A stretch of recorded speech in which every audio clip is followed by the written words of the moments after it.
privileged. Cool. And with that, I'd like to introduce to you, I mean, I think everyone knows, Liz Rosenthal. You are the CEO and founder of Power to the Pixel and one of the XR programmers at Venice, the oldest film festival in the universe. So Liz, did I miss anything in your bio? Are those the important bits? No, that's perfect. That's absolutely perfect. So cool. I guess I'd like to start by. Sorry, would you like the connection went a bit funny then? Did you ask me? Did you ask me another question? No. I was just. I don't know why video conferencing is always like this. I pay for like $200 a month, like mega fast internet, and yet it still craps out on me and fails. Well, me. It could be me because I'm in an art space in London, and they promised me this was the fastest network, so we have to cross fingers. Okay, we'll cross fingers. That means. So I don't think it's 200 megabits here. So sorry about that.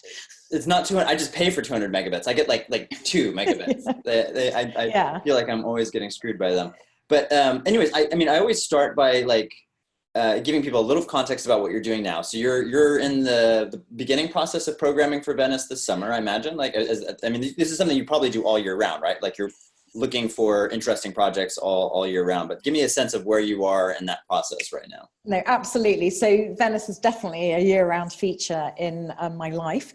But we have the deadlines coming up for Venice in May. So for anyone who doesn't know, so I curate anything to do with immersive. There are two aspects of what I'm involved in Venice.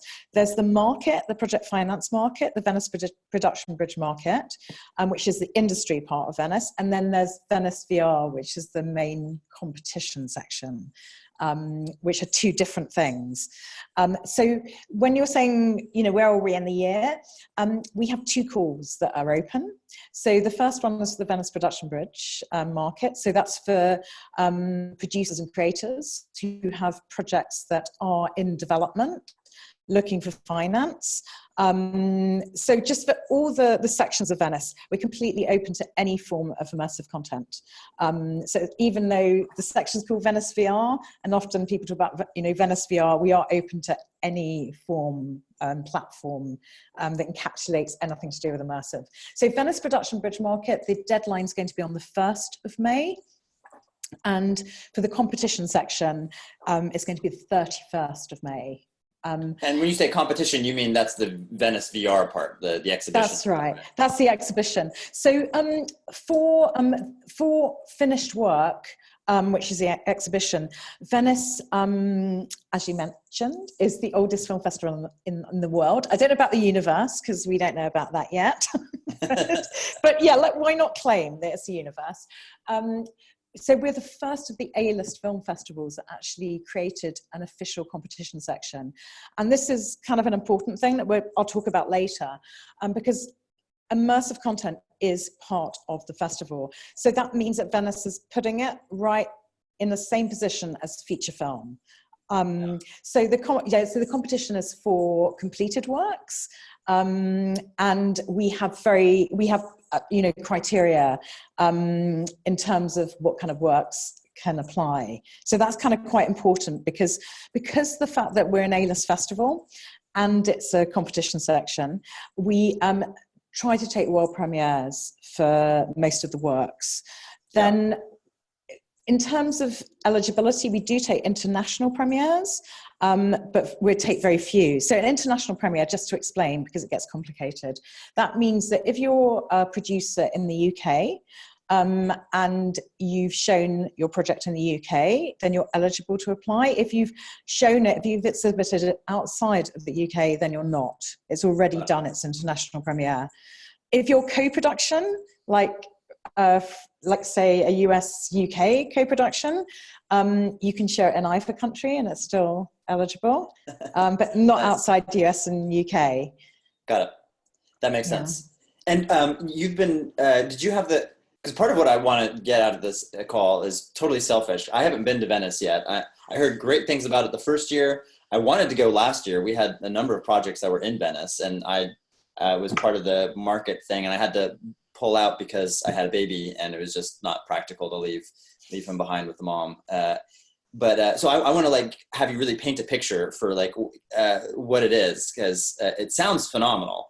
First, it's held on an island that used to be for lepers, which I think is fascinating all by itself. So like give me the gestalt of Venice. Like why should someone? Yeah.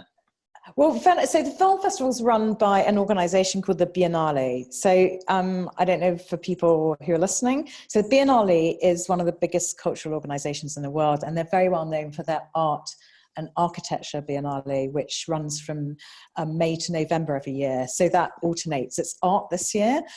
They also run the film festival and many other events. They have performing arts, music, and they honestly, it's a little confusing. Like when I see, like I get emails or I hear people talking about it, I'm like, does Venice just happen all year round? Like it seems like there's always something going on. Yeah. And, oh yeah, I'm in Venice. What part of Venice?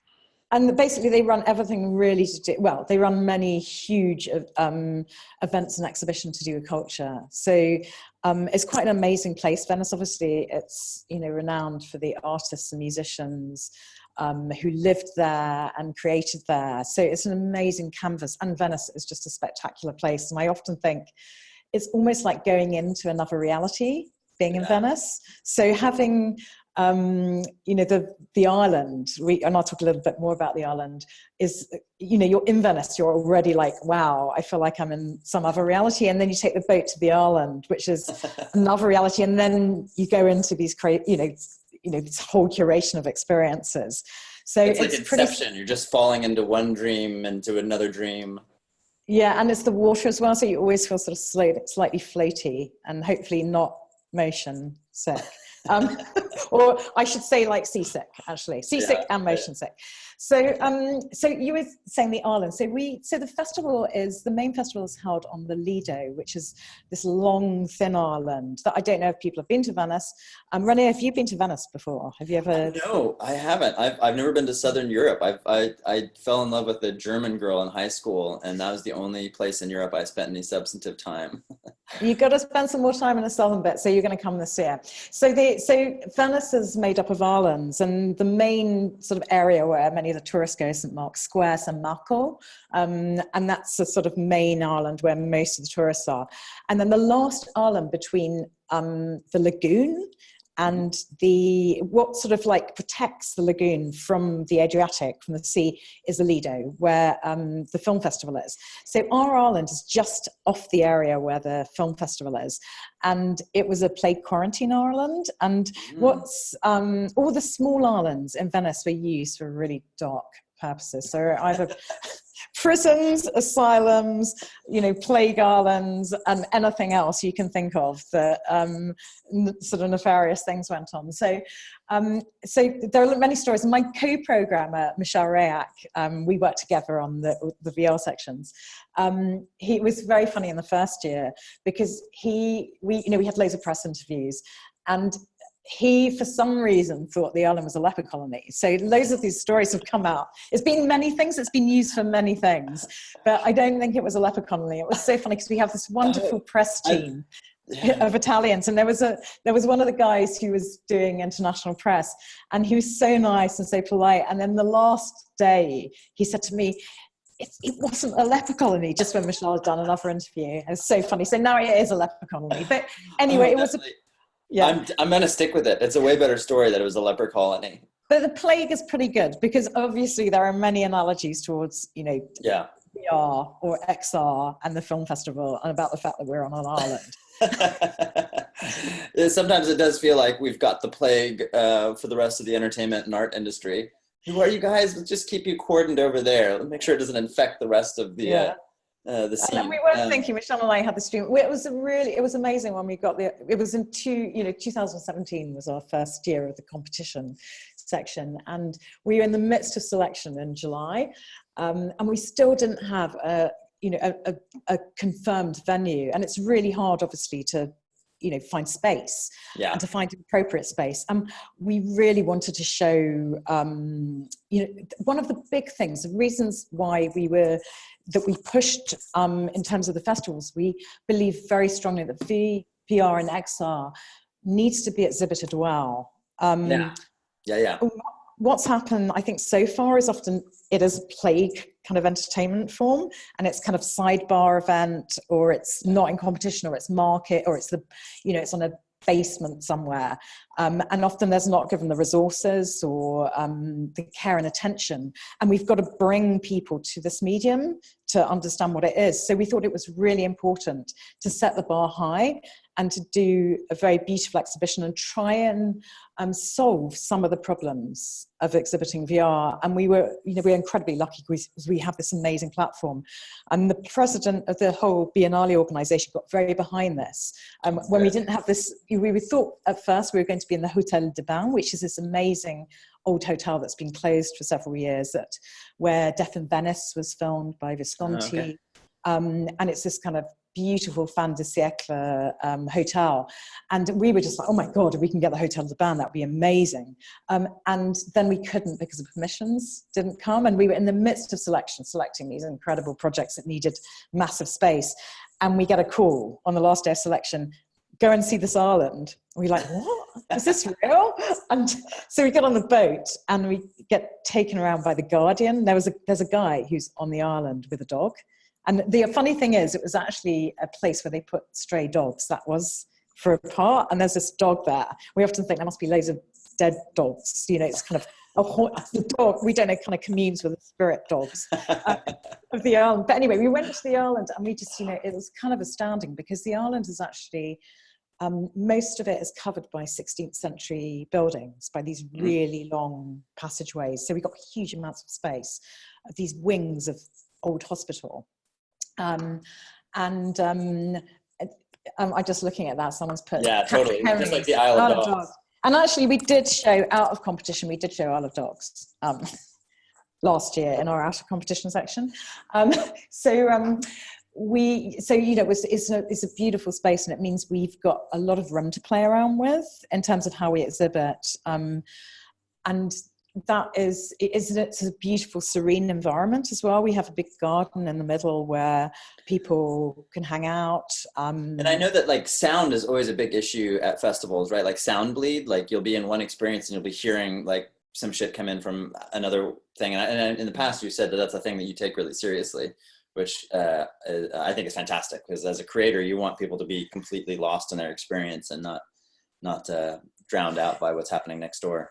Exactly. And so what we want to do, we started from the user experience when it comes to the exhibition. We just started thinking, what are all the things we hate about viewing VR?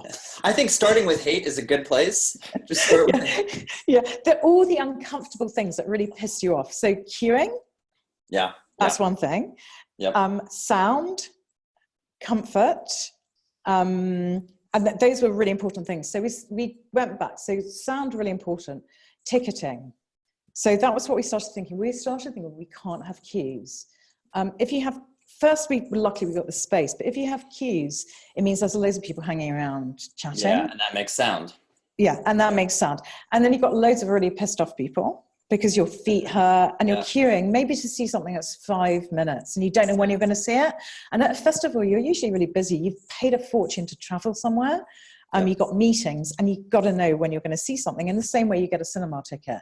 So you can actually book a ticket for every single experience online. So we do it, we're very lucky as well because we have an amazing group of docents. They actually hire the docents at Biennale. Everyone's paid at the Biennale, so there's no interns. That's great. And they have Armani suits as well. Which is, it's absolutely, everything's, we turned up the first year and they'd even built dressing rooms for the docents. We had 84 docents last year. So what happens is, if you turn up a minute before, you go exactly into the experience on the minute of your ticket. And we have we have a system of, if someone doesn't turn up, someone can step in. That must be such an organizational challenge for you, because each experience has a different length of time. Do you standardize it? So if it's a 10-minute experience, you'll book it as a 15-minute slot, or do you just work with each creator and be like, okay, like your slot is going to be 12 and a half minutes, and that's, we talk very, very carefully with the creators, and obviously because a lot of the works world premieres, people are finishing work, but we need to get so our spreadsheet of how we start our ticketing system is pretty mental, because we're open from 10 till 10 every day. Oh, that's a big day.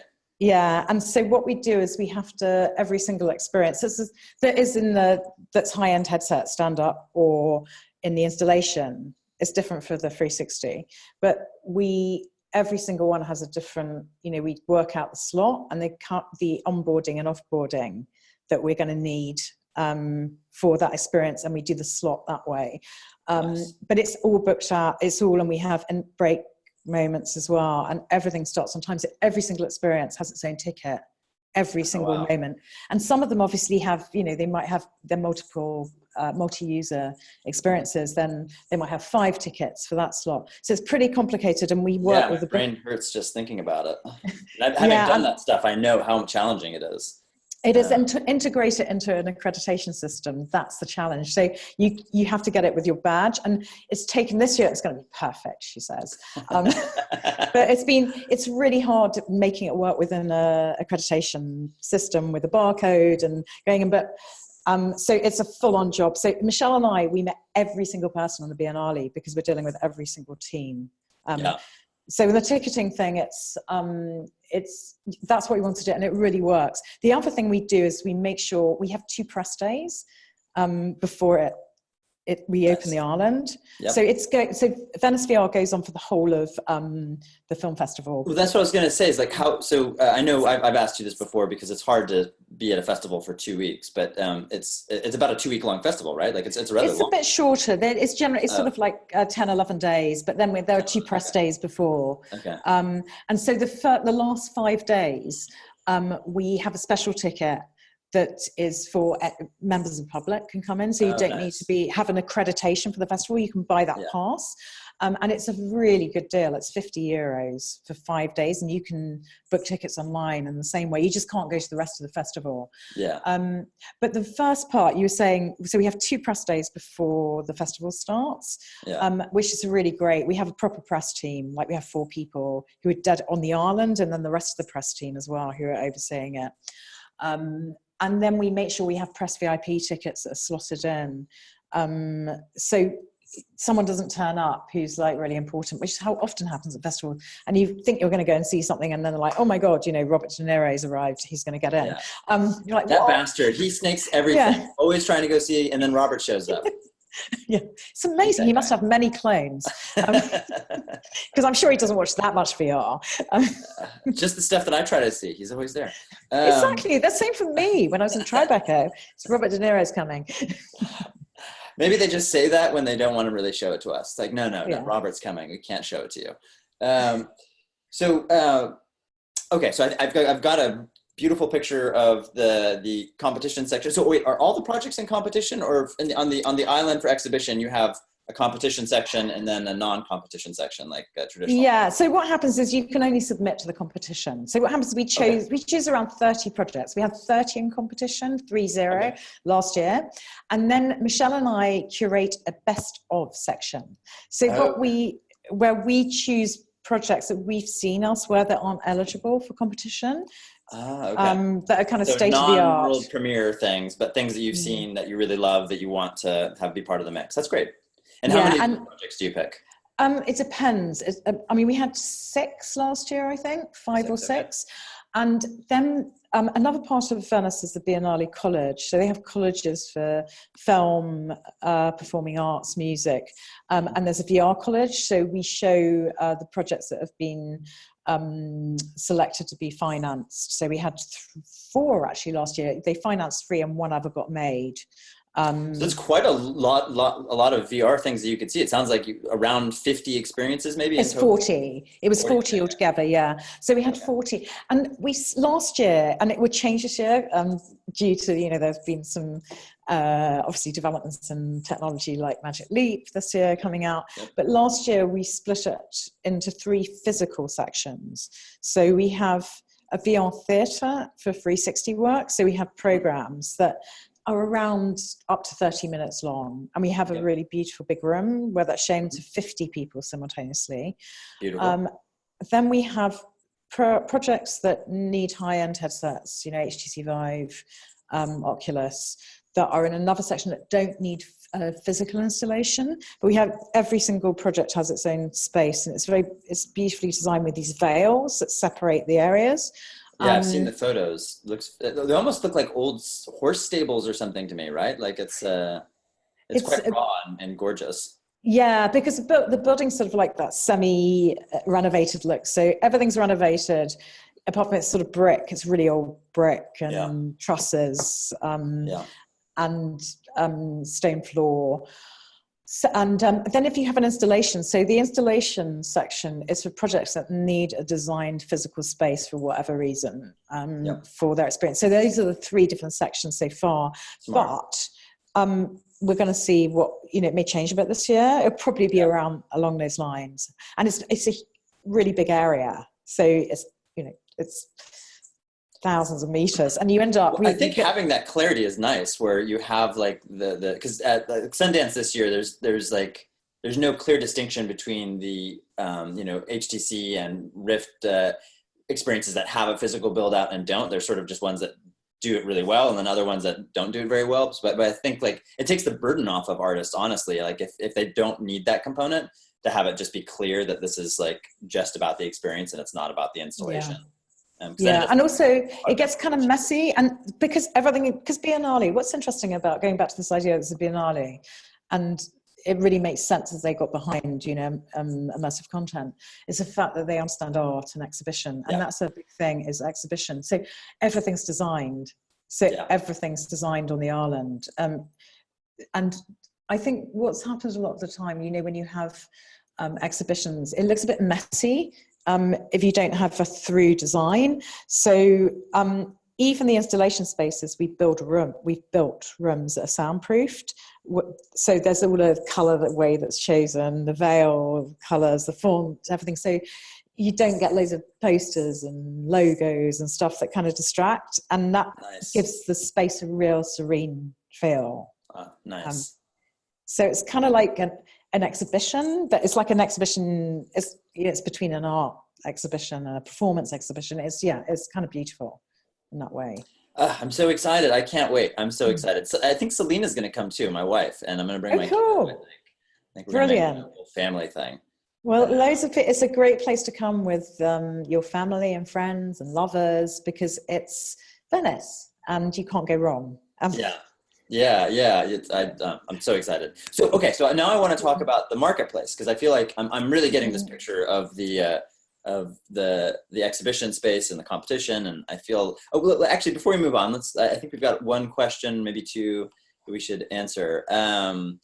So Natalie has a question. Do you separate commercially funded projects from indie projects for competition, since they really play in different leagues? That's a very good point. And I should have mentioned something about the awards. What we're trying to do in Venice is give a spectrum of everything that's being made. For us, it's really important that we have that there is a wide spectrum. We personally differentiate. So when we're doing the curation, it's like a jigsaw puzzle in a way. Or I should say it's more like a huge kind of, no, didn't say it's a jigsaw puzzle. I say it is a building. It's like we're building something. And we're trying to give a good representation of new voices, inclusion, which is really important for us, big and small companies. And I think it's really important for this format now, that we have established artists there that bring in the press, but we're also obviously showing new voices and more indie or younger, or people coming from different countries that you don't often get to experience those stories. And the great thing about Venice is it's a very acclaimed festival in terms of world cinema and art, and that's the same with our section. So what I love is it's a festival that brings together people from every part of the globe. And, the eastern side, we've got a very, very strong far eastern side from a Western perspective, obviously. So many projects from China and Taiwan and Korea and Japan. Wonderful. Yeah, as well as the Americas and Europe. So it's a wonderful meeting point, and it's a great opportunity to get a chance to meet people, both talent and decision makers from different parts of the world. But when it comes back to that, if you look in last year's, Celine, if you look in last year's program, you'll see there are people, for example, we had graduates from some of the film schools in Germany, who had spectacular projects that I know from talking to people, they were some of the most highly regarded projects. There was a project called Mime Palace. It was graduates from it's a very acclaimed film school in Baden-Württemberg, in Ludwigsburg. There was graduates from Babelsberg, from Berlin, to projects like Spheres, which you obviously were a producer on, to the Baobab, and to many things, these projects that for makers from different countries we don't usually see. So, and looking at it genre-wise, we also want to make sure genre-wise it's really representative of what's being made. And, it's funny, when I think about, what's represented highly, obviously we have a lot of very high-end animation. And not all, cinematic as well. There was quite a bit of really interesting cinematic animation. I should talk about the awards as well, because the great thing in Venice is obviously if you're in the same room, basically, as the award winners for the main prizes, main competition section. And in terms of awards, it's to say you're at the main award ceremony. You get Lions, which is the awards you get given in Venice. We have 3 prizes. So there's a grand jury prize, an overall prize, and there's a prize for best interactive experience, and then a prize for best linear story. And we feel these are the best ways of. It's so hard to decide what you give prizes to, but we felt those were the best sort of 3 that represents a section. And actually we managed, when we went through all the projects, everything did fit. There were about two or 3 that we were thinking, are they linear story? Are they interactive? So yeah, that's another thing about the prize. Yeah. Cool. And it's a beautiful little line. I saw the one that Spheres won. What did Spheres win? Was it the grand prize or the interactive? Yeah, they won the grand prize. Okay, the grand prize. They won the grand prize last year. The interactive prize was won by Buddy, which is a Korean project. Okay. And it's like going into a Pixar movie. Where you interact with a mouse.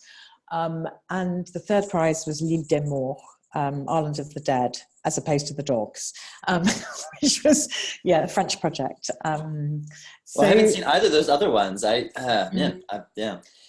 really did miss out. I should have been there. And I'm trying to think, the first year that Arden's Wake won the grand jury, and Laurie Anderson's project, The Chalk Room, or La Camera in Sabbiata, which she translated into Italian. And the linear one went to that wonderful project set in Korea, Bloodless, that was it. Bloodless documentary.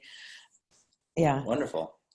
Okay. So yes. Any other questions about that? Because I do want to talk about the marketplace. So I don't see anything else in the chat log. So let's move on. Give me a sense of how the market works and how it fits in with the other part of the festival. Sure. So Venice has an industry section called the Venice Production Bridge. And within that industry section is the Venice gap financing market. So half of it's feature film projects that are in development looking for finance, and half is immersive. So you submit your idea. Theoretically, you should have 30% of the finance attached already to be selected. But we do count in-kind, producers' costs. So sometimes you can make that up, or tax credits that that you can get. Michelle and I also do the selection for that. So I think last year there were probably about 21 projects. So it's pretty big in terms of the projects there. Some of them are made up of the VR college projects, the ones that didn't get finance, they're in the market. And then I think we selected 15 projects, international projects. So it's like a film co-production market where you get selected. Oh, the wonderful thing is you get your travel and hotel paid. I think it's 4 nights hotel and travel from anywhere from anywhere in the world. And basically it's 2 team members, which is pretty amazing. So it's a very good deal, and you get given a great pass. So if you get selected for the market, you can also go and see anything in the VR section as well. So we invite quite a lot of decision makers to come to the market as well. And so what happens is they will request meetings with you. And you get all the meetings are set up for you, and it's pretty busy. So I'm going to talk about the industry section is near the beginning of the festival. That's the busiest part of the festival. If you have a project in Venice, or you don't have a project in Venice, it's still a great. If you don't have a project in Venice, it's a great festival to come to, because it's very easy to network. And as I mentioned before, there's so many people now coming who are in the world of immersive, who are decision makers, who are top talent, who are press. You're going to meet people anyway. And on the island, it's super easy. And if you don't, it's worth buying some kind of industry pass. I think it's about €350 for the top gold pass, which gets you into everything. And there are different types of passes as well. But so what happens if you get selected? All these meetings get set up for you, and it's held in the Excelsior Hotel, which is a very beautiful 5-star hotel, 5 minutes from the island. And there are loads of drinks and events, and we have a pitching as well for the projects that are selected for that are immersive. So it's a really wonderful opportunity to get your project financed. Brilliant. Oh, it all sounds so good. I'm so excited. And you do a great job of painting the picture. So the last thing, because I do want to talk about you outside of the festival context, but because I think it's really important for the people on the line, what are some tips and guidance you can give people when submitting to either the competition or to the bridge market? Okay, starting with the competition. If you want to talk to me or Michelle about anything, I'm really happy to get emails. You can find me on LinkedIn or Facebook as well. Just message me, or I use my own company email, so it's liz@powertothepixel.com. You can throw it in the chat log if you're comfortable with that. No, absolutely. I'm totally happy with that. So it's always good if you've got any questions, just get in touch. The submission is all online, so don't send me anything in terms of, if you have a question, read through, go to the Venice Film Festival site. If you just Google Venice Film Festival, you'll find the entry. Have a look through that first. I'm going to say that before you write me an email, actually. But, and then if you've got a question about submission, about a project, if it's eligible, or about dates, how ready you're going to be, just email me. It's absolutely fine. Because I know with these projects, it's kind of not straightforward sometimes. Yeah. So we do take works in progress. In terms of 31st of May, obviously we're looking at things because we're looking for world premieres. A lot of things aren't finished. So sometimes it's really good to have a conversation with us about how far you are. I would say if you're submitting, into the competition section and you're not finished, send as much visual material to support what you're making, in terms of video or, design for the missing parts. I'm going to pause you real quick. I'm so sorry. I'm leaving for a week and I need to say goodbye to my wife and Kate, because she's going to go get her. Hi. Bye, kiddo. Bye. The benefits of working from home.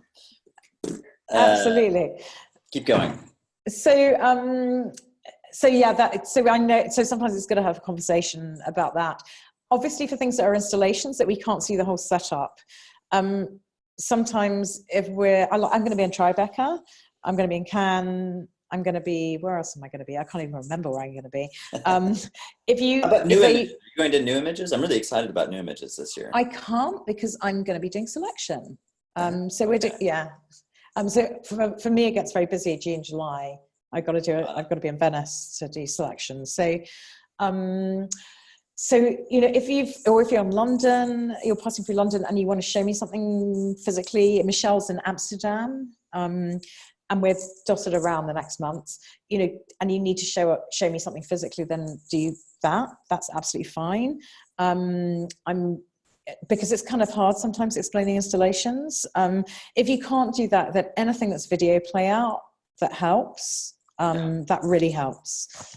When it comes to the market, again, have a look through the website and write if there's anything you need to ask. But I would say when it comes to the market, again, I think it's really good to have some visuals. And this is a problem because we're taking projects that are kind of more advanced stage of development. Don't send early concept work because you won't get so much out of the market. And I think this is the thing with, it's like the Creative XR program that I helped with and helped with the initial sort of setup.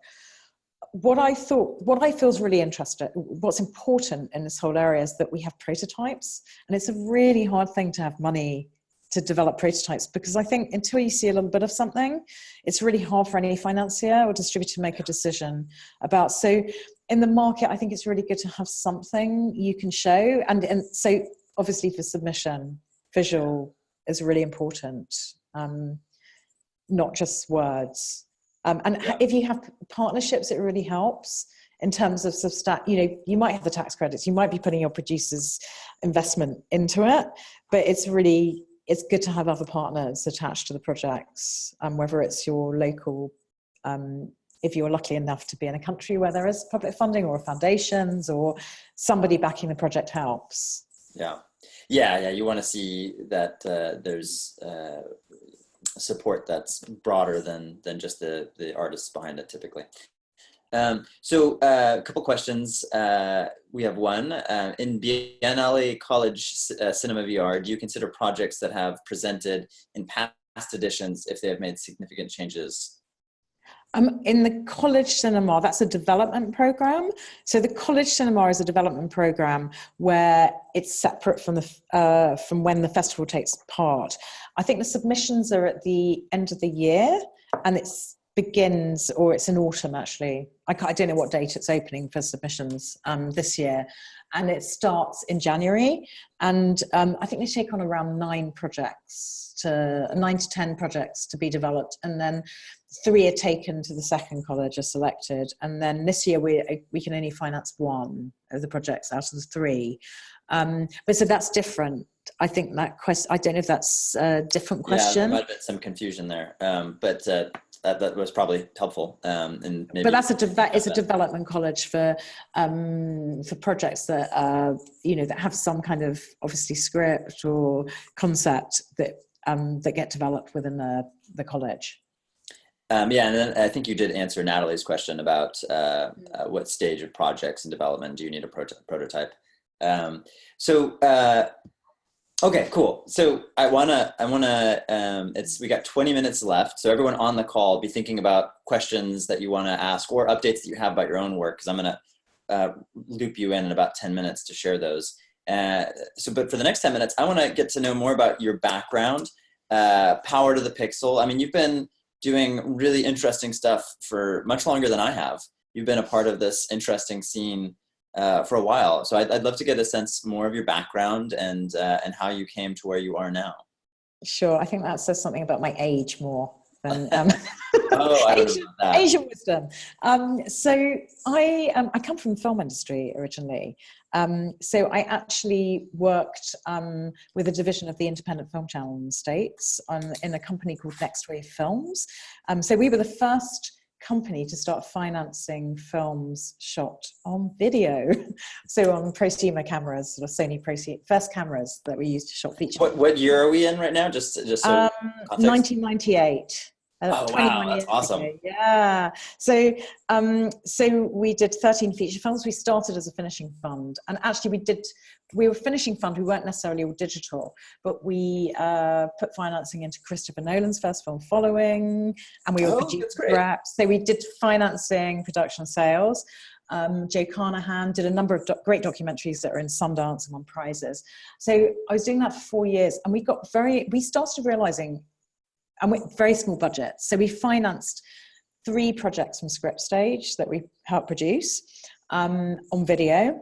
And we realized at that stage that, financing, production wasn't the issue. It was actually about distribution and engagement. Yeah. And so we got really interested in how the internet, because remember, this was sort of like 2000 when we started thinking about this. And there was this moment there where like internet video was the thing, right? Like in like 99, 2000, because like the technology was there, but people didn't realize like the bandwidth wasn't there. So I remember there's this huge wave of startups. It's like now in VR in a way. It's kind of like, different but same. Exactly. And it was like, it was dial-up modems. And it was, so we started thinking, how is that going to change engagement? It's like how people engage and how you build communities of interest around projects. So we all got really interested in this. The company actually got closed in 2002 by the IFC. And we got really, separate ways. I got very interested in how internet and interactivity could change the way that, you engage with ideas, but you also how you create them when you start working on new formats. So I've been in the kind of like internet space and creativity since that kind of time, since the early 2000s. And then in 2007, I set up my company, Power to the Pixel. But I've been working on projects to do with internet, film, and interactivity before that.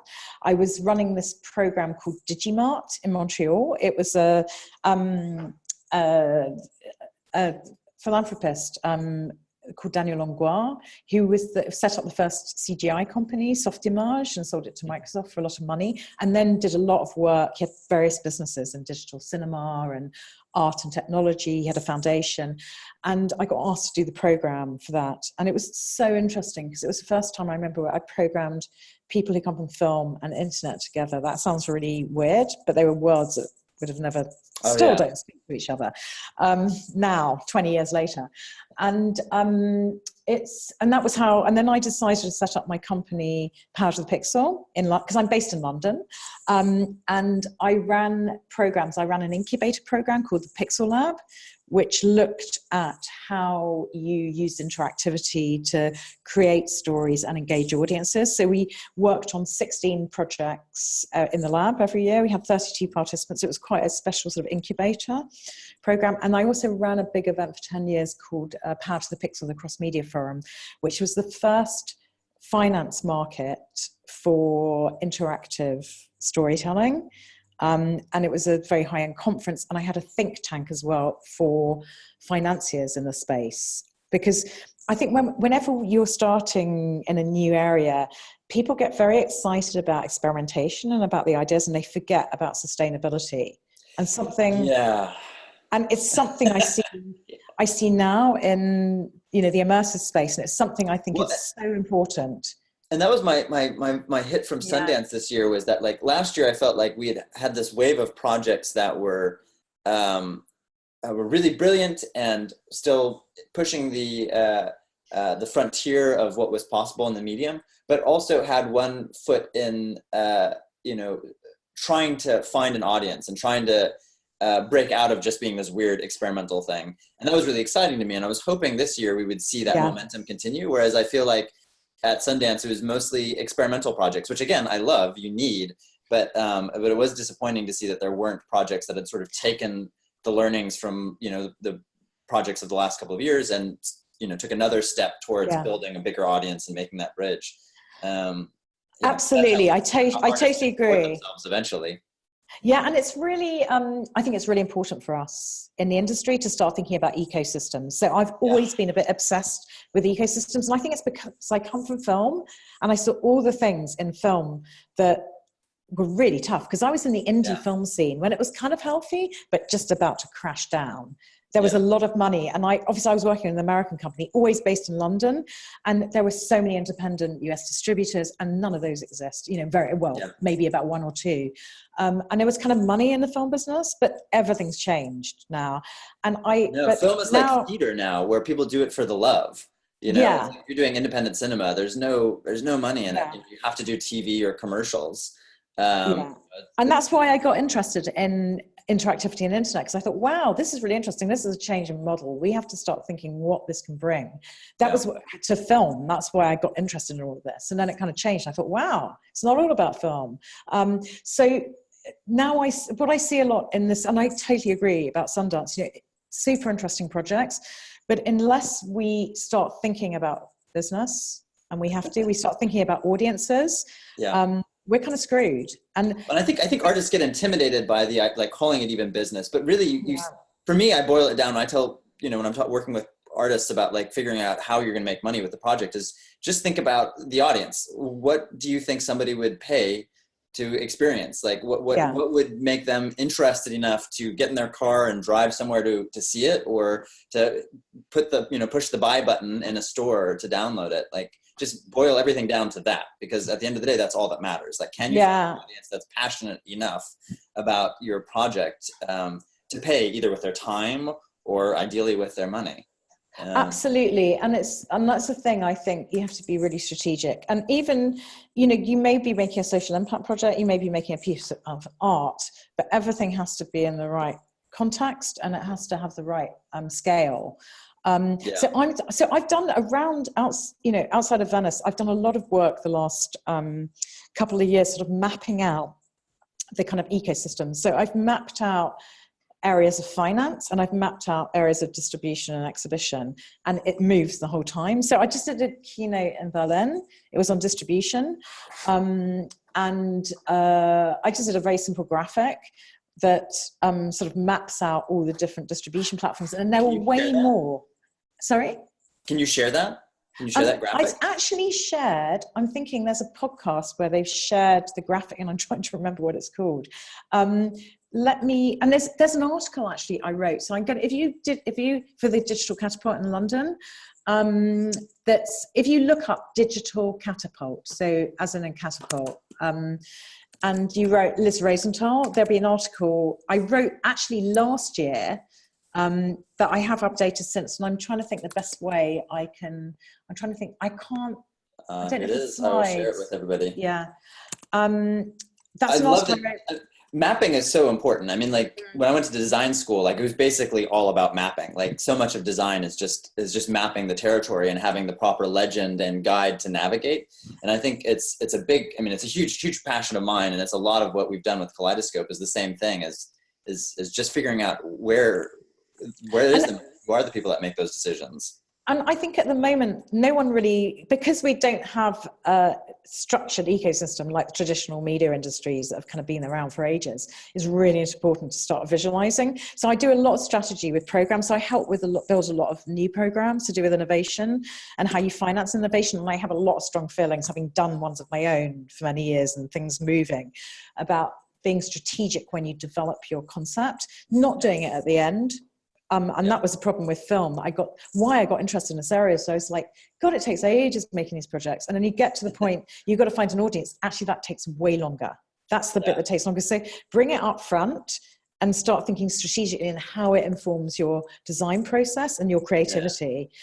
So I do a lot of strategic work in labs, mentoring on projects, where you map that out at the beginning, where you go right back to, the goals of what your project are, who it's for, not in a kind of like it's an audience of 16 to 25 guys or something. It's like really thinking what the user experience is to get to that, and why. It's always like, why? And that's in any medium you're working in. It's like, because I think when you get deep in development, you forget about that why. You get bogged down into the detail, and it's really important to step out. So those kind of questions, and then you start mapping out in terms of where your project could be and where you're going to engage with users and participants and human beings in general. You start getting actually really creative. And there are way more places than you ever can think, when you start mapping it out. And so my distribution one goes into the kind of future of platforms like public spaces, things like the BBC, for example. They're just doing this library pilot in public libraries, and it's been amazingly successful. Spaces that you would never think to show work. Travel. This is going to be a huge area. Self-drive cars, aeroplanes. There are so many different spaces, and obviously, people are talking about museums, but it's important to break down, because everyone's going, "Oh my God, museums!" But it's important to break down. Museums are so hard to sell into. Exactly. It's like a 24-month minimum cycle to get something in a museum most of the time. So we've got some questions that have poured in. I want to make sure that we get to them. okay, so just going back, I think the first one is, if there is a nice VR project which is completed but has been showcased presumably internationally until May, is there any possibility to submit the project in Venice, maybe for the out of competition section? You can't actually, so Maria, you can't submit any projects for out of competition because it's Michelle and I's curation. You can tell us about it and we will try and see it in some way, but there's no way, you can't submit it, it won't be eligible. So it's not an official out of competition section you could submit to. So it's been shown already and we can't, we can't take it in a submission. Yeah. But, you can always tell us about it. But it has to be something that's pretty state of the art, and it's made big waves and won big prizes probably, that we can't show in competition. I'm just to be, completely candid about it. We've got another question from Jesse. Great conversation, Liz and Renee. Thank you. Do the projects at Venice need to be in a headset? Do you accept projects that are mostly projection mapping? Good question. Very good question. You can always send us something and we'll consider it. It depends what it is and what we consider as immersion. We haven't actually shown anything to do with projection mapping, but I'm interested in it. Michelle's interested in it. We're also interested in dome projects, and we haven't done any yet, but we're totally open to anything. So please don't feel that would be an issue. Brilliant. Because I've seen some amazing projection map projects that I think, wow, these are, Yeah, I mean, immersive really is the word for me that I like the most. I'm glad that we've sort of settled on XR. I prefer immersive, but immersive can mean so many different things. That's right. And it's technology agnostic. It's not about a particular technology. Like I just made the trek to Meow Wolf in Santa Fe, super immersive and almost no technology. Lucky you! I really want to go there. It's cool, and they're opening up a bunch of other. It was insane. Like the biggest thing about Meow Wolf is just the scale. Like when I was meeting them and doing a tour and everything, it's like I started making fun of them because like they'd go into a room and they're like, we have like 600 artists working. We've done 10 million different art objects. It's like the numbers they throw out. It's like this is we're building a new thing in Denver. It's like 10 million square feet. Wow. And just it got to this like sense of hyperbole, just the sheer magnitude of what they're doing. It's insane. Okay, another one from Natalie about where do you get development funding or funding for the development phase. I've got some thoughts about that, but maybe you could jump in with a couple of recommendations for that $10,000-$20,000 you need to get a prototype made. Oh, very interesting. So Natalie, where are you? Where do you live? Because that's an important question. I mean, I'm lucky. I think she's based in France, but maybe not. US and France. Yeah. US and France. So obviously in countries that have institutes that are publicly funded, there are various places that do development. Obviously in France, there's a CNC, which has a development fund that's, and also a production fund. So wonderful fund that's been funding projects for ages, interactive and immersive. Many of the projects like there are projects that I know you've been involved in that have had development funding, Renee. So were you involved in Battlescar? I think. Yeah. We produced that and raised money for that. Yeah, so most French projects actually have some kind of development funding from CNC that you see on the circuit, and some have production funding. In many of the countries that have institutes that are publicly funded, there's some kind of fund for immersive and interactive. It depends which countries. I'll say France, Germany, the Netherlands, Nordic countries, some other countries. Places like Lithuania, we had projects from there that the film fund is putting money into immersive.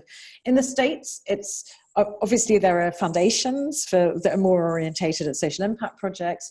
Some of the technology companies and platforms. The thing is, things change the whole time, and I think that's what it's like moving sand under your feet. It's so frustrating. And that's right. So, 1 year, Samsung's doing something and now they're not. 1 year, HTC's doing something. So it was interesting. I went to Taiwan in October. Fantastic trip. And obviously HTC is based there, completely separate, the content division, from Viveport in the States. Yeah. So, you know, I learned loads. There are also development programs. Like they have a development lab there, Kaijon, fantastic film festival. That concentrates on VR. They have their own VR theatre. They do some collaborations. They've got one collaboration between the Forum des Images, which New Images is based in, and Kaijon. The Biennale College, obviously, is a place. Off the top of my head, I mean, it's very hard. Like you said, it's a movable feast.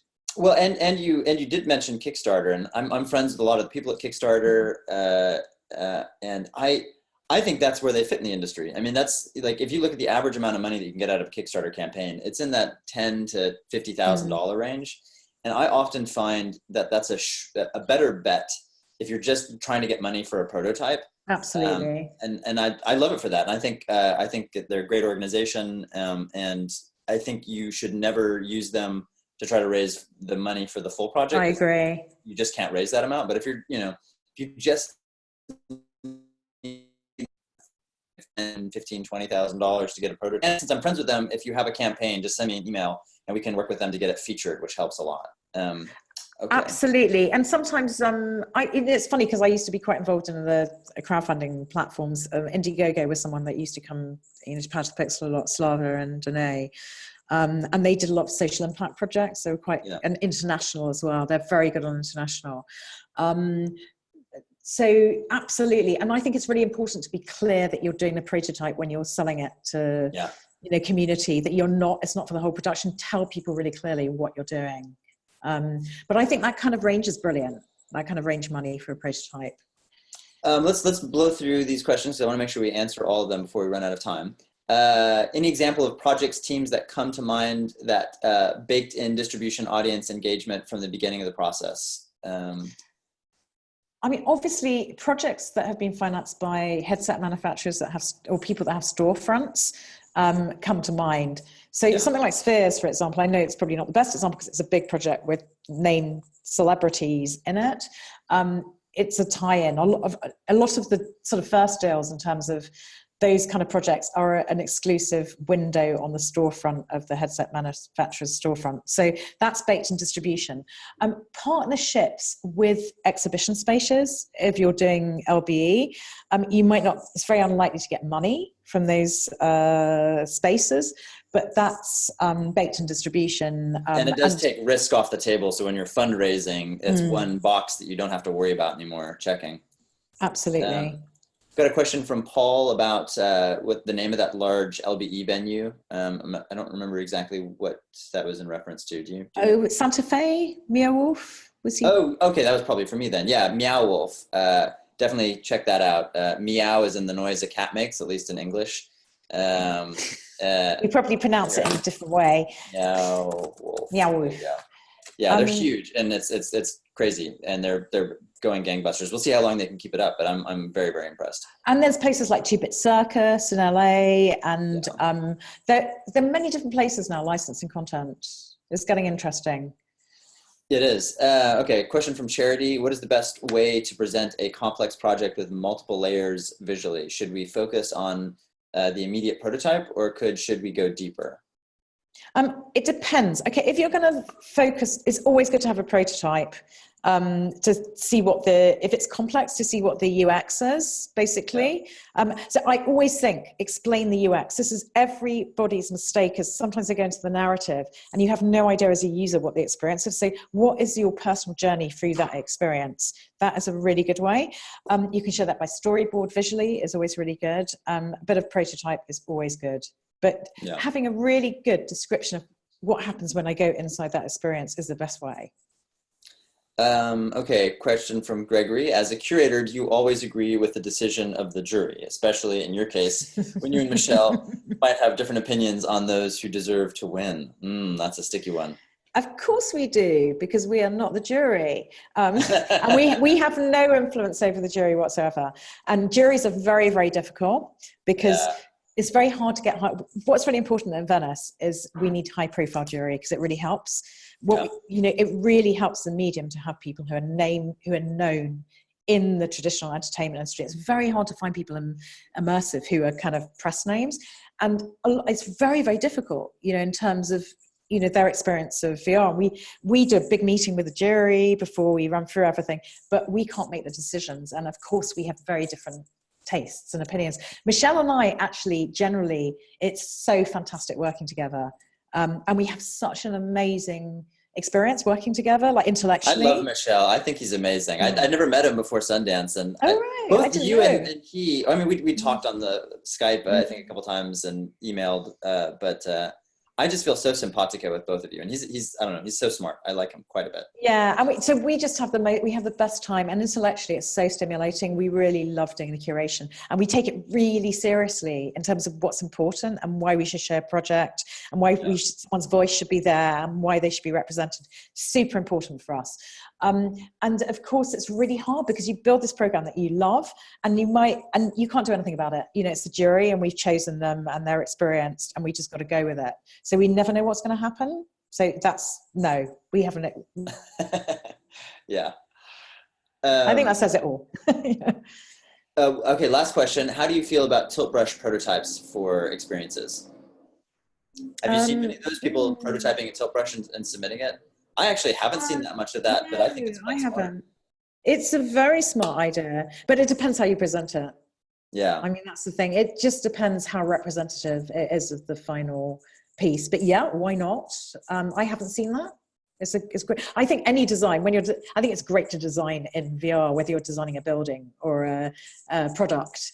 And it's kind of interesting seeing how, you know, it's starting to quicken the whole enterprise side of VR. But I often, when I meet architects, I know quite a lot of architects, I'm like, oh, are you designing in VR? And they're like, no, they do the walkthrough, but not the design. The actual building. So yeah, why not do the prototyping in tilt brush?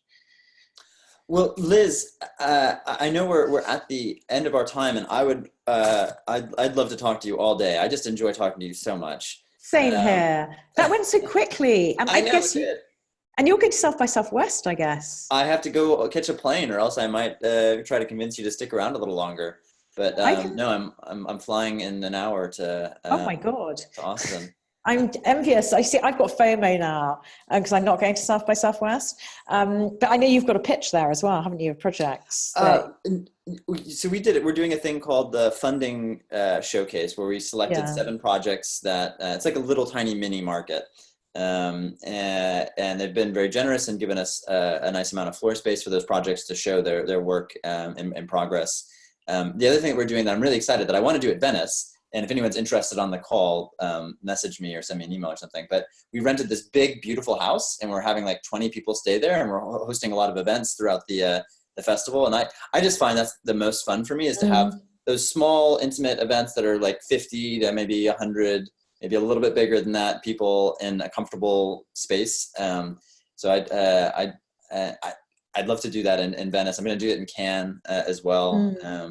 And then I'm giving a presentation on Monday. Yes, Paul, let's do it. I'm giving a presentation on Monday that I'm really excited about, that I'm going to share with everybody afterwards. That's going to be hopefully crystallizing my thinking about new ways to fund content. I've been really frustrated by a lot of the dynamics of funding, and I've been doing deep research over the last 2 years about different alternatives. And I finally, things like brew for a while in my mind before I feel like they settle enough for me to like commit to them. And they finally settled in my brain. So I was like, okay, it's time to start talking about this stuff and then getting public feedback. So I'm going to give a presentation on Monday. I'm going to share it with everybody. I'm going to spend the next 3 months-ish getting comments from the community, and then we're going to start to actually build it out. So love to get brilliant. Well, we should compare notes, and I should think about sharing my presentation. And I think we're doing a presentation together in Cannes. I think we are. Maybe you may not know. We may. I think I spoke that we may be on financing and distribution, which would be a really cool synthesis. Oh, I would love that. Yeah, I would love that. I would love that. Yeah, so we may be able to sort of like combine together. So it would be really fun doing that, because it's something I'm thinking about a lot, because it's obviously the biggest issue with. Well, and that's, I think, I'm on the distribution and exhibition as well. I think that's another huge issue. It's all very well making stuff, but if we don't get appetite from audiences for this medium, we're kind of screwed. So the two things are really important together. They are. Well, the thing with distribution is that like the pipes are there. Like anybody can distribute anything, pretty much, right? Like so that like the physical cost of distribution is really the cost of marketing. Right. And that's why for me, I mean, there's a lot of elements there, but like when we're thinking about fundraising, I think it's so important that artists not only raise the money to make the thing, but raise the money to distribute and market the thing, which is often as expensive as making the thing, which is like asking somebody to run a marathon and then go run another marathon. But I also think that's what's required. Like if you want to just have the project made and then not have it seen, fine. But I think you need to think, how can I not only raise enough money to make the fucking thing, but then how can I raise enough money to get it out there in a way that finds and builds an audience? But anyways, absolutely, and that's also to do with partnerships, which is so important. That can help leverage what you're doing. But I know you've got to get a plane. I'm worried about you getting your plane, and I'm this is such a great conversation. I wish we could continue. We can. Yeah, we will. Yeah, absolutely. All right. Well, kisses and thank see you. Yeah, and thanks everyone for listening. Bye, everybody. Have a great summer. Bye. Thanks. Cheers. Bye.